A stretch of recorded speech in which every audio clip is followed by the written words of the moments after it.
近期幾間大學做嘅民調顯示，支持通過政改方案嘅民意僅僅比反對嘅高幾個百分點。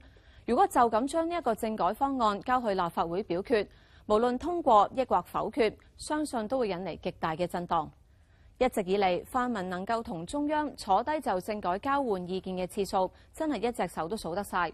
今次政改嘅開局咁僵，無疑同人大831嘅決定有莫大關係。如果泛民同中央各自都唔肯讓步，政改通過嘅機會就好微。今個星期日已經有15個嘅泛民議員報咗名去深圳同主管政改嘅中央官員會面。政改有冇轉機，就要睇下雙方有幾大誠意。政改即將表決，中央官員星期日會南下深圳同泛民議員會面。泛民冇再度聯署表態，但係立場堅定。我哋的確係冇辦法喺831框架裏邊呢係諗到任何嘅方案。中央官員亦都多次重申，人大831框架不能撼動，沒有修改空間。今次會面會為政改帶嚟一絲曙光，定係一拍兩散？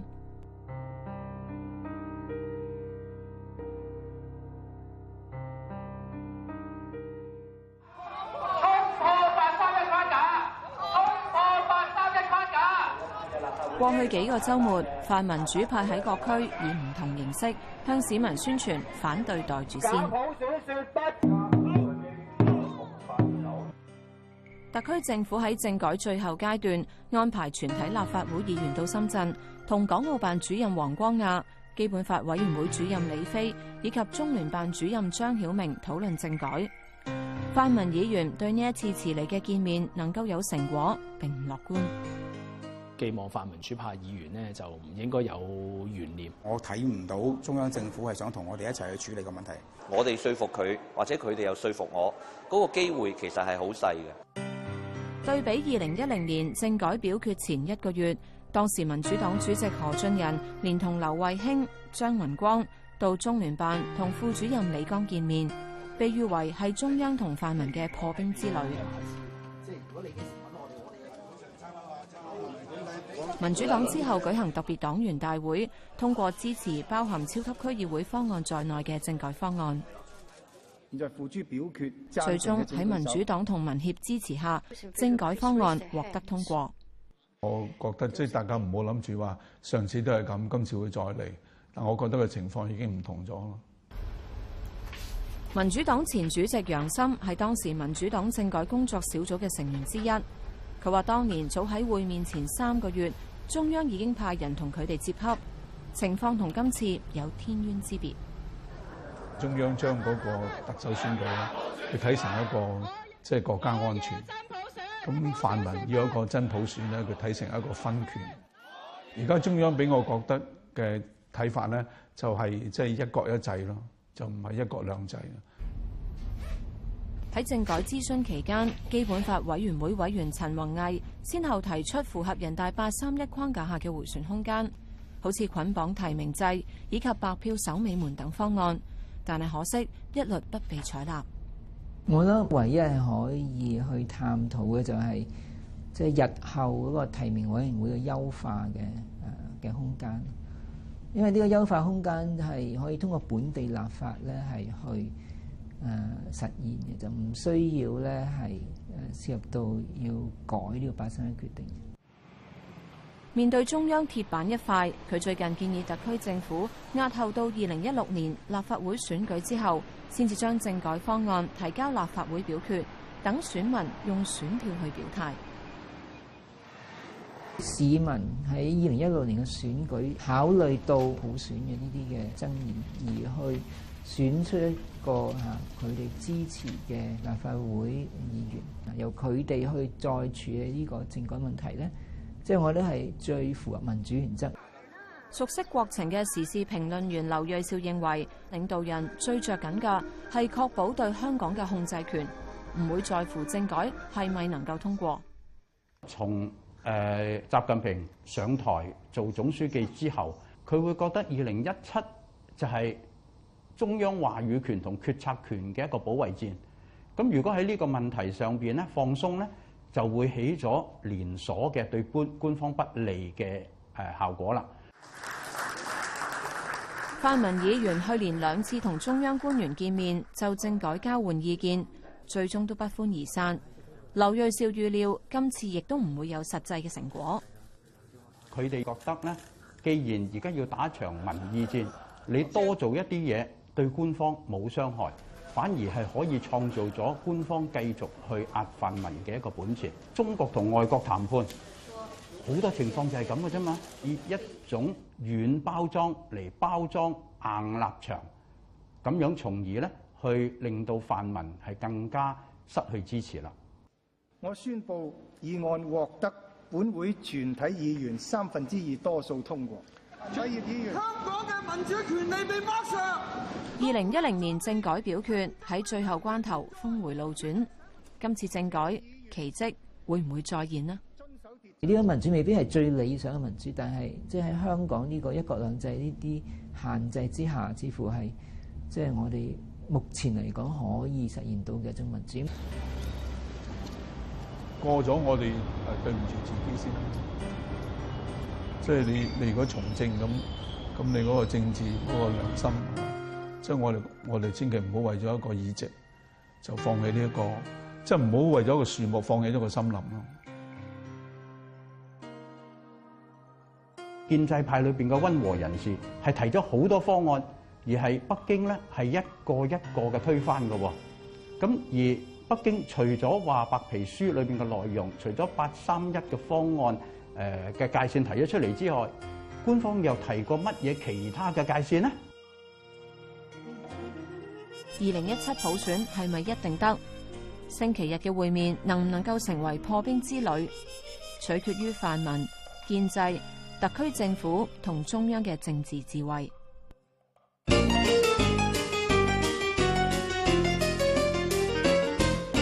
財政預算案嗰618項修正案用咗接近90個鐘，琴日終於完成辯論同埋表決。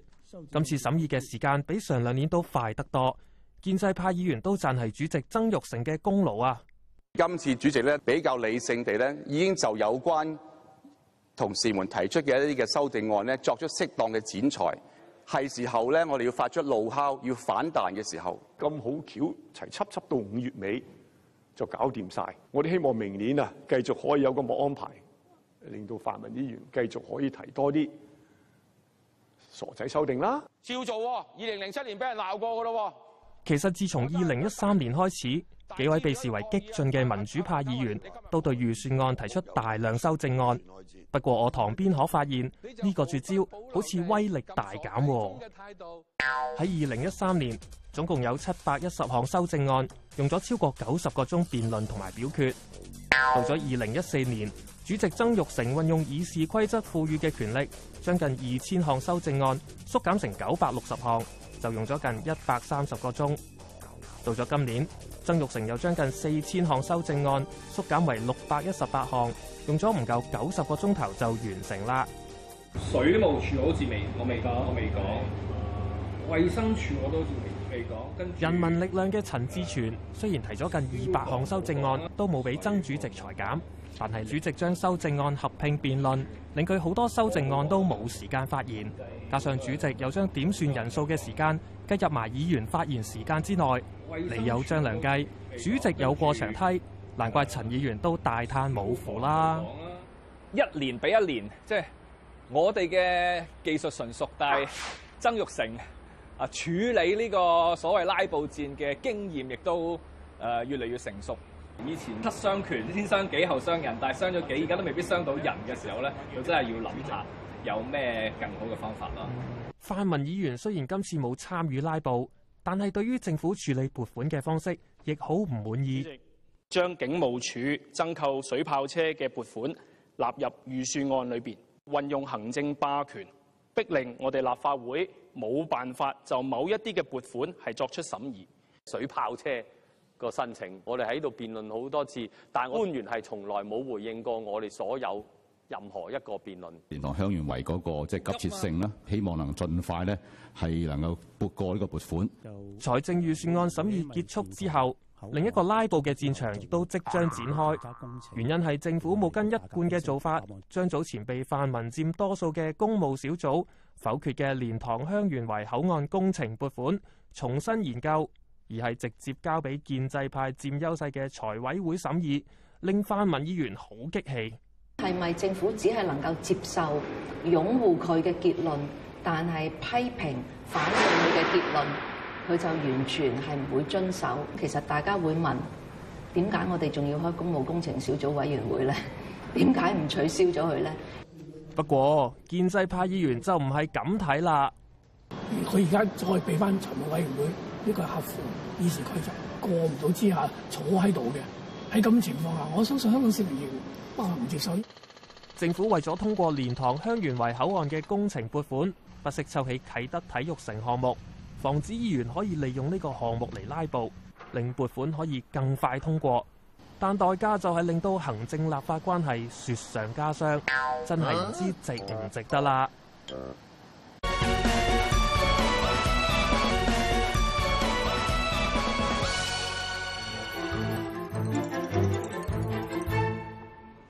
行政長官梁振英出席今年度第3次嘅立法會答問大會，立法會將採訪區設立喺遠離特首落車嘅位置，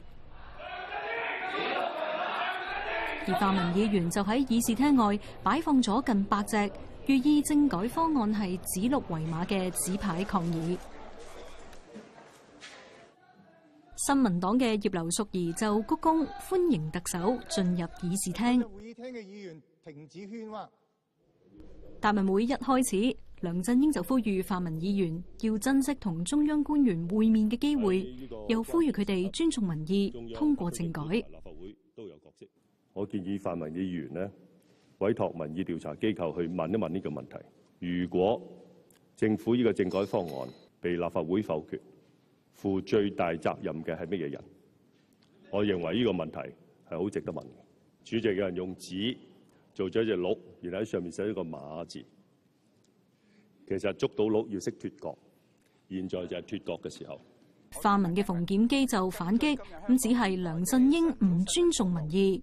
今日嘅中大民意調查，支持去通過方案嘅係45%多啲，反對通過方案嘅43%。而家個民意係旗鼓相當嘅時候，特首會唔會尊重民意，收翻831方案？馮檢基議員，你3日後去到深圳呢，可以直接呢同嗰3位主任溝通。我認為個機會呢係等於0嘅。李卓人議員，工黨嘅李卓人因為不滿梁振英嘅言論，咁最後被主席曾鈺成趕離會議廳。同屬工黨嘅何秀蘭亦索性離場。留喺議事廳嘅涂謹申就追問梁振英，如果政改方案被否決，會唔會辭職？但梁振英冇正面回應。會唔會有人問立法會議員因為不通過而辭職？人大常委會不批准，有冇人會問人大常委會因此要辭職？普選議題幾乎成為泛民議員質詢行政長官嘅重點。會向選民交代，選民係可以直接通過選票喺下一屆將我哋趕出去。我哋會面向選民，但係我哋嘅在座高官同特首就唔需要。乜嘢叫真普選？根據基本法，根據人大常委會有關決定產生嘅行政長官就係真普選。民建聯嘅鍾樹根亦借機斥責泛民發特首夢係出賣港人利益。長官，我就想問下，如果依班咁嘅假嘅民主派又發動第2次嘅佔中，政府可以做啲乜嘢？特區政府會一如既往堅決按照香港法律嚟到去執法。今朝早嘅答問大會，明顯體會到議會內泛民同建制之間嘅分歧。當泛民議員發言嘅時候，建制派面露不悅；而唔少建制派議員發言嗰陣，當佢哋嘅提問同政改冇關嘅時候，泛民議員亦一臉不屑。我諗香港市民呢，既係需要民主，但係更加需要係銀紙。立法會嘅一啲拉布或者破壞嘅行動呢，對經濟呢啲項目嘅阻力是否有需要作出更多嘅評估？政改進入關鍵時刻，議員上深圳同京官會面，能否促進溝通呢？實屬未知之數。但觀乎今日答問大會嘅表現，就只係淪為一場口水戰。舊年79日嘅佔領運動以失敗告終，但係政改表決在即，會唔會再出現新一波嘅佔領運動呢？喺80年代已經參與推動香港民主普選嘅戴耀廷，佢對泛民深圳之行得到成果樂唔樂觀？又會點樣分析佔領運動之後香港嘅政局呢？飛哥請咗佢上嚟傾下。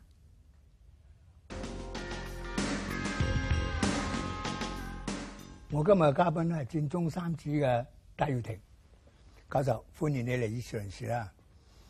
咁啊，我睇咧呢2年嘅社會嘅氣氛咧非常之差，咁啊市民咧非常之分化，咁啊同埋咧呢個情形咧我哋係前所未見嘅，即係你做初一我就做15，咁啊成日街頭對罵，有好多嘅評論就係因為佔中呢個運動咧先係產生呢啲咁嘅後果，你同唔同意咧？其實喺回歸之後咧，我諗香港社會裏邊咧嗰個分歧係越嚟越明顯嘅。不過就喺過去咁多年嚟咧，就特區政府就冇好好去做功夫咧，係去處理呢啲社會嘅矛盾，咁而先至導致咗即係又喺政改一個咁爭議咁大嘅問題裏邊咧，佔中嘅出現。所以佔中咧其實唔係個因嚟嘅，佔中只係個果嚟嘅。呢個運動係成功啊，還是失敗咧？如果你話佔中嘅目標係令到香港市民覺醒真普選嘅重要性，同埋願意為到真普選而付出代價咧，我相信咧佔中嗰個嘅成果咧係非常之大，我諗係超額完成添。香港嘅民主運動亦都改變咗好多人對於香港人嘅嗰種觀感嘅。其實過去你問外國人香港人係點啊？大部分都話香港人就顧住揾錢嘅啫咁樣。但係雨傘運動之後咧，我最近去到好多外國地方，碰到唔同嘅人，其實佢都香港人真係唔同咗喎，即係佢哋對於民主嘅追求咁熱切喎。咁其實呢個我覺得對香港整體嚟講嘅國際形象係提升咗嘅。咁而呢個會唔會令到中國政府都要去好認真去諗香港同埋中國喺未來嗰個發展係點樣樣呢？我相信習近平主席佢都好希望，即係能夠喺全世界嘅人面前都可以睇到中國係文明先進嘅。若果能夠俾香港可以實踐到真普選，其實呢個對中國有一個更好嘅國際形象建立嚟。呢個禮拜日係有一個重要嘅會議，就係立法會議員去深圳咧，即係同黃光亞、李飛同埋張明順咧，就大家交換意見嘅。就而家嘅氣氛啊，睇嚟咧好難交流嘅。嗱，如果唔成功嘅話，咁啊唯一條出路係否決啫喎。嗱，我估計即係否決嘅機會都係相當大，越嚟越大添。係啦，冇錯啦。即係我諗今個禮拜日嘅會面都唔會有好大嘅實質成果。咁但係否決咗之後咧，我會估計雙方面泛民啦同埋北京咧都會需要啲時間重新去部署過，就係點樣去睇跟住之後嗰個政制發展嘅。2017嗰個嘅特首選舉，如果係要用翻2012嘅選舉方法嘅時候，泛民主派可唔可以好似以前咁組織一次嘅民間嘅特首選舉呢？如果去組織個民間嘅特首選舉嘅時候，點樣能夠整合翻整個嘅民主力量呢？中央政府都一定會重新再去部署，睇翻未來點樣樣。即係我諗到有兩個可能性嘅啫，一個就係進一步收緊。但係如果你從過去由03之後，你見到其實北京都係一步一步收緊，但係結果係點樣呢？先係出現反國教，跟住就再出現2014嘅雨傘運動，即係嗰個嘅。你越收得緊，嗰個嘅反抗力度係越大嘅。北京會唔會睇唔到呢樣嘢呢？嗱，另一樣個可能性就係佢唯有就要諗疏導嘅方法。一定睇到嘅。你就一定要同泛民主派、香港公民社會爭取民主嘅力量，要有機會大家真係坦誠嘅坐低去傾未來嘅方向。而過去嗰2年，我始終都未見到一次中央嘅官員係同泛民主派一次嘅對等嘅對話。我講對等嘅對話，唔係佢坐喺上邊，我係坐喺下邊聽喎。咁你哋仲會唔會諗用呢個佔中呢啲形式嚟要求真普選咧？我自己個估計就係再次出現好似2014年9月到12月咁樣嘅規模嘅佔領行動咧，個機會就唔會太大，因為79日咁長，咁多人參與，都爭取唔到北京去改變佢嘅立場咧。即係我想像唔到，我哋可以用更長嘅時間、更大規模嘅佔領行動，可以會改變得到。但係我會相信就係喺呢一類比較係抗爭性啲嘅直接行動以外咧，其實香港公民社會咧，亦都喺度做緊好多咧係我哋叫做間接行動嚇，即係譬如話透過話劇嘅形式啊，透過好多其他嘅街頭街站嘅形式咧，係繼續將嗰個真普選嗰個嘅信息咧，係去滲透喺整個香港社會裏邊。若果北京政府或者特區政府唔能夠真正回應到大家嘅訴求，而到時候嗰個嘅抗爭行動會唔會比佔領行動更加激烈咧？嗱，呢個其實我都唔想見到，但係客觀去睇咧，呢個可能性咧係存在。教授，多謝你今日接受我嘅訪問。